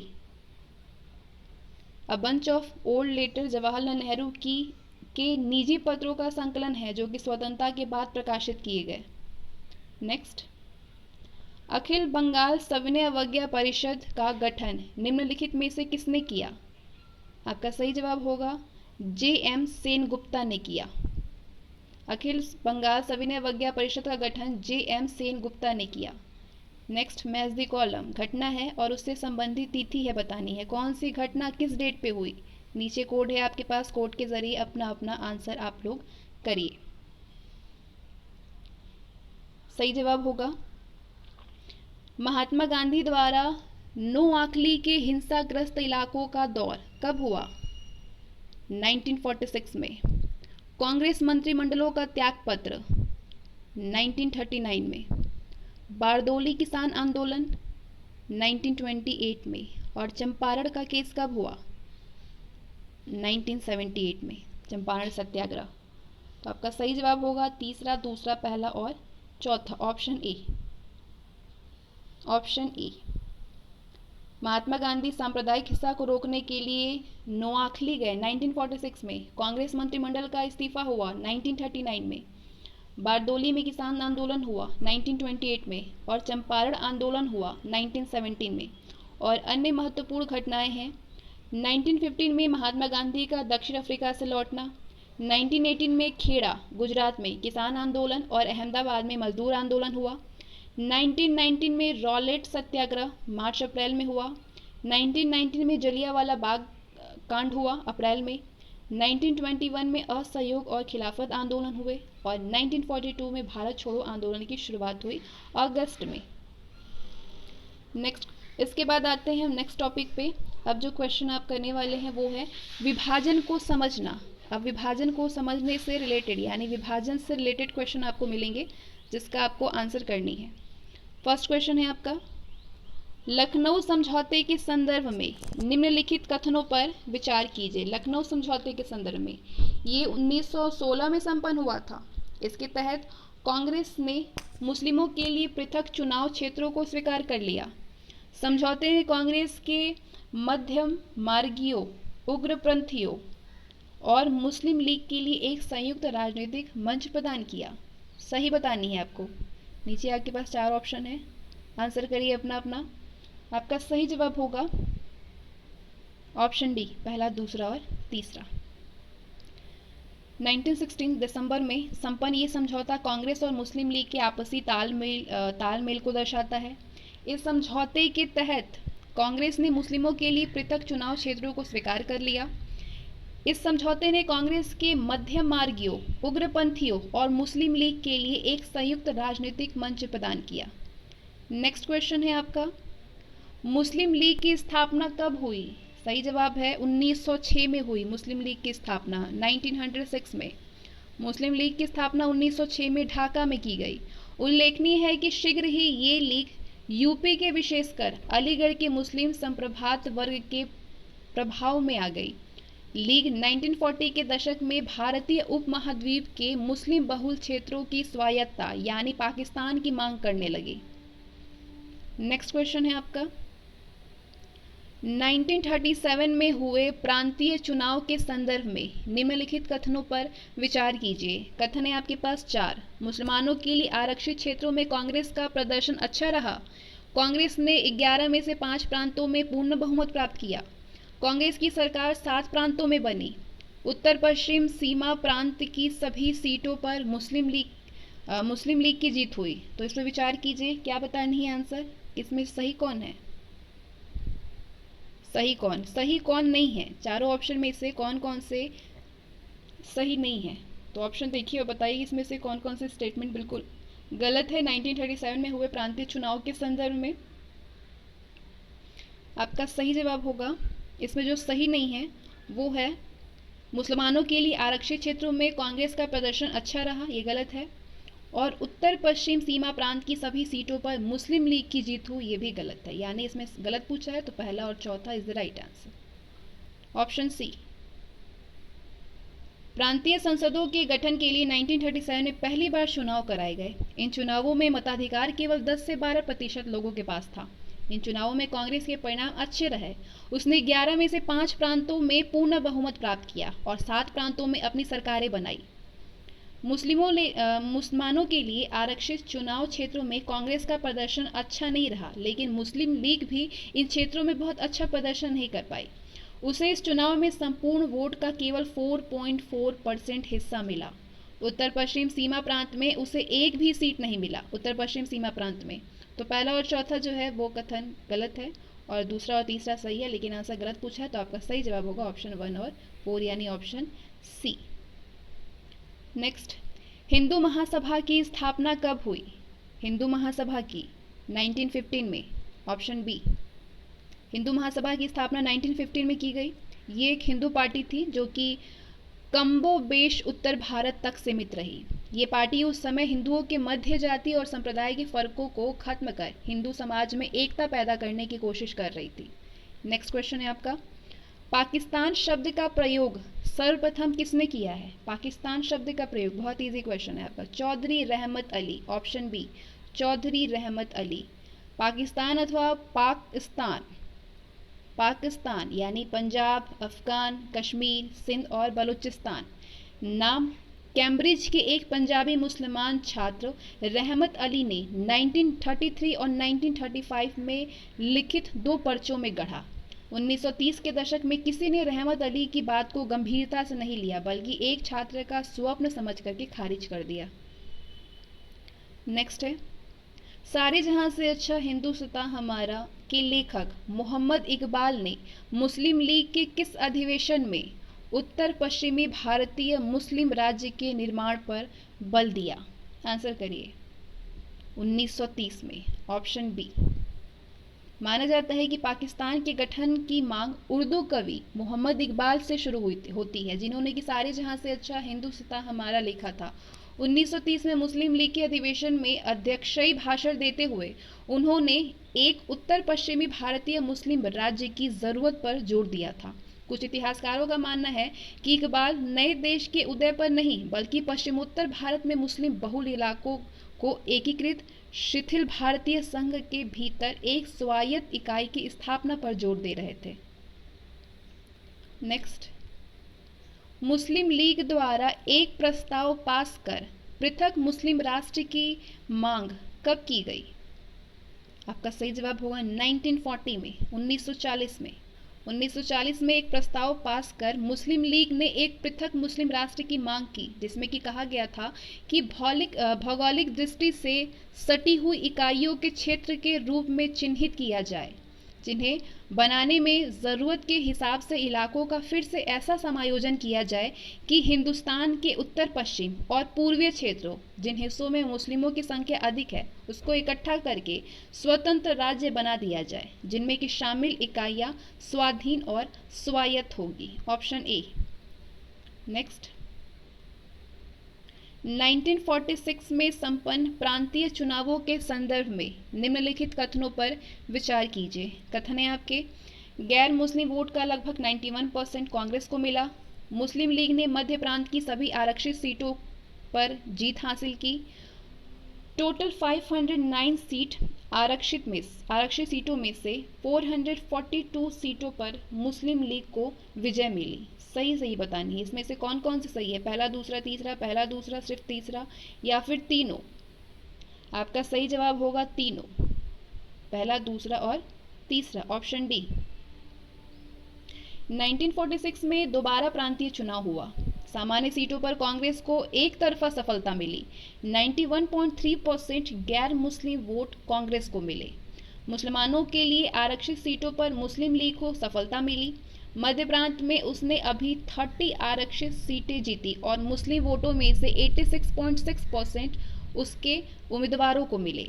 सभी प्रांतों की कुल 509 आरक्षित सीटों में से 442 सीटों पर मुस्लिम लीग को जीत हासिल हुई। अब मुस्लिम लीग भारत के मुसलमानों की एकमात्र प्रवक्ता होने का दावा कर सकती थी। उल्लेखनीय है कि आबादी के केवल 10 से 12% लोगों को ही प्रांतीय चुनावों में वोट डालने का अधिकार दिया गया था। केंद्रीय असेंबली के चुनावों में तो केवल 1% लोगों को ही मताधिकार मिला था।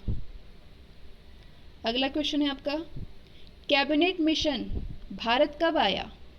आपका सही जवाब होगा मार्च 1946 में आया कैबिनेट मिशन भारत, 1946 में। कैबिनेट मिशन के संदर्भ में निम्नलिखित कथनों पर विचार कीजिए। निम्नलिखित कथनों में से कौन सा कथन सही नहीं है कैबिनेट मिशन के बारे में? सारे कथन पढ़िए। इसने पाकिस्तान की मांग को स्वीकार कर लिया।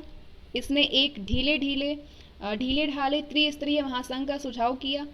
केंद्र को केवल विदेश, रक्षा और संचार की जिम्मेदारी तक सीमित करने की बात कही। इसे लीग की मांग का अध्ययन करने इसे कैबिनेट मिशन को लीग की मांग का अध्ययन करने और स्वतंत्र भारत के लिए उचित रूपरेखा का सुझाव देने के लिए भेजा गया था। सही जवाब क्या होगा? आपका सही जो आंसर होगा वो है इसने पाकिस्तान की मांग को स्वीकार कर लिया। ये बिल्कुल गलत है, कैबिनेट मिशन से संबंधित बिल्कुल नहीं है। बाकी आपके तीनों ही ऑप्शन सही हैं, पॉज करके एक बार पढ़ लीजिए फिर से। कैबिनेट मिशन ने 3 महीने तक भारत का दौरा किया और एक ढीले ढाले त्रिस्तरीय महासंघ का सुझाव दिया जिसमें भारत एकीकृत ही रहने वाला था, यानी उसने पाकिस्तान की मांग को अस्वीकार कर दिया। नेक्स्ट, संविधान सभा का चुनाव करते हुए मौजूदा प्रांतीय सभाओं को क, ख और ग 3 हिस्सों में समूहबद्ध किया जाना था। इनकी स्थिति के संदर्भ में निम्नलिखित युग्मों पर विचार कीजिए। तो समूह क है, ख है, ग है, तो उनकी स्थिति है या फिर उनमें निहित जो विशेषताएं हैं बतानी है, कौन से सुमेलित है इसमें से। समूह क में पूर्वोत्तर के मुस्लिम बहुल प्रांत हैं, समूह ख में पश्चिमोत्तर के मुस्लिम बहुल प्रांत हैं और समूह ग में हिंदू बहुल प्रांत है। बताइए कौन कौन से इसमें सुमेलित है, कौन से इसमें से सुमेलित नहीं है। तो जो इसमें सुमेलित है वो केवल समूह ख है। समूह ख में पश्चिमोत्तर के मुस्लिम बहुल प्रांत हैं, समूह क में हिंदू बहुल प्रांत हैं, ख में पश्चिमोत्तर के मुस्लिम बहुल प्रांत और ग में पूर्वोत्तर के मुस्लिम बहुल प्रांत यानी असम सहित। उल्लेखनीय है कि प्रांतों के इन खंडों या समूहों को मिलाकर के क्षेत्रीय इकाइयों का गठन किया जाना था। अगला क्वेश्चन है आपका, मुस्लिम लीग ने प्रत्यक्ष कार्यवाही दिवस कब मनाया था? 16 अगस्त 1946 को। Option A is the right answer. Muslim league ने प्रत्यक्ष कार्यवाही दिवस यानी डायरेक्ट एक्शन डे 16 अगस्त 1946 को मनाया। अब नेक्स्ट टॉपिक है and this is last topic, संविधान का निर्माण। अब इससे रिलेटेड आपको क्वेश्चन मिलेगा आगे, सारे क्वेश्चन को खुद से सॉल्व करिए। संविधान सभा के चुनावों के संदर्भ में निम्नलिखित कथनों पर विचार कीजिए। सदस्यों को सार्वभौमिक मताधिकार के आधार पर चुना गया। दूसरा है मुस्लिम लीग ने इसका बहिष्कार किया। तीसरा है समाजवादियों ने प्रारंभ से ही इसका समर्थन किया। सही बतानी है, कौन कौन से सही है। सही जवाब होगा आपका केवल दूसरा, ऑप्शन बी। संविधान सभा के सदस्यों को सार्वभौमिक मताधिकार के आधार पर नहीं चुना गया, इन्हें प्रांतीय संसदों के सदस्यों द्वारा चुना गया था। तो पहला गलत है, दूसरा सही है। प्रांतीय चुनाव में मुस्लिम लीग को अधिकांश आरक्षित सीटें मिली, लेकिन लीग ने सभा का बहिष्कार करना ही उचित समझा और एक अन्य संविधान बना करके पाकिस्तान की मांग जारी रखी। प्रारंभ में समाजवादियों ने भी इसका विरोध किया क्योंकि वो उससे अंग्रेजों की बनाई हुई संस्था मानते थे। तो तीसरा गलत है। उल्लेखनीय है कि संविधान सभा के 82% मेंबर कांग्रेस पार्टी से थे। नेक्स्ट, निम्नलिखित में से कौन संविधान सभा के स्थायी अध्यक्ष थे? आंसर करिए फटाफट। डॉक्टर राजेंद्र प्रसाद। संविधान सभा के सदस्यों में किसका या किनका संबंध प्रशासन से था? डॉक्टर राजेंद्र प्रसाद था, BN राव का, SN Mukherjee, KM Munshi. Court के जरिए बताइए कि कौन कौन थे। पहले राजेंद्र प्रसाद थे, या फिर BN राव थे और मुखर्जी थे, या फिर KM मुंशी थे, या फिर ये चारों थे? आपका सही जवाब होगा केवल डॉक्टर राजेंद्र प्रसाद थे, option A. Sorry, Rajendra Prasad भी थे? नहीं, BN राव और SN मुखर्जी थे, ऑप्शन बी। BN राव और SN मुखर्जी संविधान सभा के सदस्य में से संबंधित इनका प्रशासन था, ऑप्शन बी। संविधान निर्माण में 2 प्रशासनिक अधिकारियों की महत्वपूर्ण भूमिका रही। इनमें एक थे BN राव, जो कि भारत सरकार के संवैधानिक सलाहकार थे, और दूसरे अधिकारी थे SN मुखर्जी। इनकी भूमिका मुख्य योजनाकार थी। ये जटिल भाषाओं को स्पष्ट विधिक भाषा में व्यक्त करने की क्षमता रखते थे। तो सही जवाब होगा ऑप्शन बी, दूसरा और तीसरा, BN राव और SN Mukherjee. Next question, Nehru ने संविधान सभा के समक्ष उद्देश्य प्रस्ताव कब रखा था? नेहरू ने। आपका सही जवाब होगा 13 दिसंबर 1946 को रखा था। 13 दिसंबर 1946 को जवाहरलाल नेहरू ने उद्देश्य प्रस्ताव रखा, जिसमें कि स्वतंत्र भारत के संविधान के मूल आदर्शों की रूपरेखा प्रस्तुत की गई थी। इसमें भारत को एक स्वतंत्र संप्रभु गणराज्य घोषित किया गया था। नेक्स्ट, निम्नलिखित युग्म है जिस पे आपको विचार करनी है और बतानी है कौन कौन से सुमेलित हैं, जो कि अधिनियम है, और इस अधिनियम में कौन से प्रावधान है वो बतानी है आपको, सुमेलित है या नहीं। 1919 अधिनियम का प्रावधान था कार्यपालिका को आंशिक रूप से प्रांतीय विधायिका के प्रति उत्तरदायी बनाना। 1935 का था कार्यपालिका के लगभग पूरी तरह विधायिका को प्रति उत्तरदायी बना दिया गया। कार्यपालिका के लगभग पूरी तरह विधायिका को प्रति उत्तरदायी बना दिया गया। सेंटेंस, कार्यपालिका को लगभग पूरी तरह से विधायिका के प्रति उत्तरदायी बना दिया गया। थोड़ा सा ये गलत है सेंटेंस। तो सही जवाब होगा इसमें से सुमेलित कौन कौन से हैं? दोनों, ऑप्शन सी। भारत में प्रतिनिधित्व की मांग बढ़ाने के साथ ही अंग्रेजों को चरणबद्ध तरीके से संवैधानिक सुधार करने पड़े। प्रांतीय सरकारों में भारतीयों की हिस्सेदारी बढ़ाने के लिए 1909, 1919 और 1935 के अधिनियम लगाए गए। 1919 में कार्यपालिका को आंशिक रूप से प्रांतीय विधायिका के प्रति उत्तरदायी बनाया गया, और 1935 में गवर्नमेंट ऑफ इंडिया एक्ट लगा करके उसे पूरी तरह से विधायिका के प्रति उत्तरदायी बना दिया गया। अगला क्वेश्चन है आपका, निम्नलिखित में से किस अनुच्छेद में गवर्नर की सिफारिश पर केंद्र सरकार को राज्य सरकार के सारे अधिकार अपने हाथ में लेने का अधिकार दिया गया? किस आर्टिकल के आधार पर, किस आर्टिकल के तहत? सही जवाब होगा आर्टिकल 356, ऑप्शन बी। आर्टिकल 356 में गवर्नर की सिफारिश पर केंद्र सरकार को राज्य सरकार के सारे अधिकार अपने हाथ में लेने का अधिकार दिया गया। अगला क्वेश्चन है, भारतीय संविधान के मसविदे में वर्णित सूचियों के संदर्भ में निम्नलिखित कथनों पर विचार कीजिए। भारतीय संविधान के मसविदे में वर्णित पहली सूची के विषय केंद्र से संबंधित है, दूसरी सूची के विषय संबंधित विषय, दूसरी सूची में राज्य से संबंधित विषय सम्मिलित हैं, तीसरी में केंद्र और राज्य सरकारों की साझा जिम्मेदारी है, खनिज पदार्थों के उत्पादन पर राज्यों का नियंत्रण रखा गया है। तो नीचे आपके पास आंसर है, और आंसर के ज़रिए बताइए कि कौन सा ऑप्शन जो है वो सही है। सही जवाब होगा पहला, दूसरा और तीसरा, ऑप्शन सी।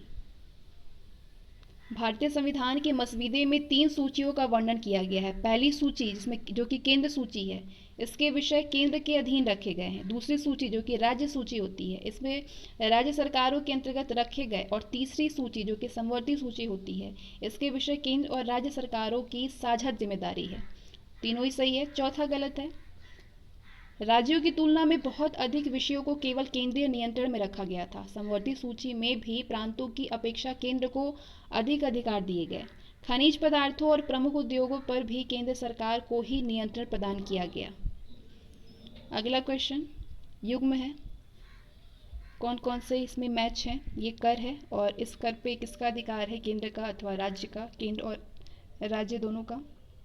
सीमा शुल्क और कंपनी कर पे किसका अधिकार है, केंद्र और राज्य का। आयकर और आबकारी पर केंद्र का है। तो आपका जो सही जवाब होगा वो है कि दोनों ही गलत है, दोनों ही गलत है आंसर। सही जवाब होगा संविधान में राजकोषीय संघवाद की एक जटिल व्यवस्था बनाई गई। कुछ करों जैसे सीमा शुल्क और कंपनी कर में होने वाली आय पर केंद्र का अधिकार घोषित किया गया और कुछ करों जैसे आयकर और आबकारी शुल्क को केंद्र और राज्य सरकारों में बांट दिया गया और अन्य स्रोतों से होने वाली आय जैसे कि राज्य स्तरीय शुल्क पूरी तरह से राज्यों को सौंप दी गई। तो पहला और दूसरा दोनों ही गलत है। नेक्स्ट क्वेश्चन, भाषा के संदर्भ में निम्नलिखित कथनों पर विचार कीजिए। कथन है, भाषा समिति ने सुझाव दिया था कि देवनागरी लिपि में लिखी हिंदी भाषा भारत की राजकीय भाषा होगी। पहले 5 साल तक सरकारी कामों में अंग्रेजी का इस्तेमाल जारी रखना तय किया गया। सभी प्रांतों को हिंदी या अंग्रेजी में काम करने का प्रस्ताव रखा गया। सही जवाब होगा पहला और दूसरा, ऑप्शन बी, पहला और दूसरा। भाषा समिति ने सुझाव दिया कि देवनागरी लिपि में लिखी गई हिंदी भाषा भारत की राजकीय भाषा होगी। समिति का मानना था कि हिंदी को राष्ट्रभाषा बनाने के लिए हम धीरे धीरे आगे बढ़ना चाहिए। हमें पहले 15 वर्ष तक सरकारी कामों में अंग्रेजी का इस्तेमाल जारी रहेगा। प्रत्येक प्रांत को अपने कामों के लिए कोई एक क्षेत्रीय भाषा चुनने का अधिकार होगा। तो पहला और दूसरा सही है, लेकिन तीसरा गलत है। उल्लेखनीय है कि संविधान सभा की भाषा समिति ने हिंदी को राष्ट्रभाषा की बजाय राजभाषा कह करके एक सर्वस्वीकृत समाधान पेश करने का प्रयास किया। नेक्स्ट, 2 दिसंबर 1946 में गठित कांग्रेस की अंतरिम सरकार में नेहरू को कौन सा पद प्रदान किया गया था। 2 अक्टूबर 1946 में गठित कांग्रेस की अंतरिम सरकार में सही जवाब होगा उपराष्ट्रपति का पद, ऑप्शन सी। 2 दिसंबर 1946 को गठित कांग्रेस की अंतरिम सरकार में नेहरू को उपराष्ट्रपति पद प्रदान किया गया था। और इसके साथ ही आज का सेशन हमारा समाप्त होता है। 90+ क्वेश्चन इसमें थे। तो आई होप आपके सारे क्वेश्चन अच्छे से तैयार हुए होंगे। मिलते हैं नेक्स्ट सेशन में।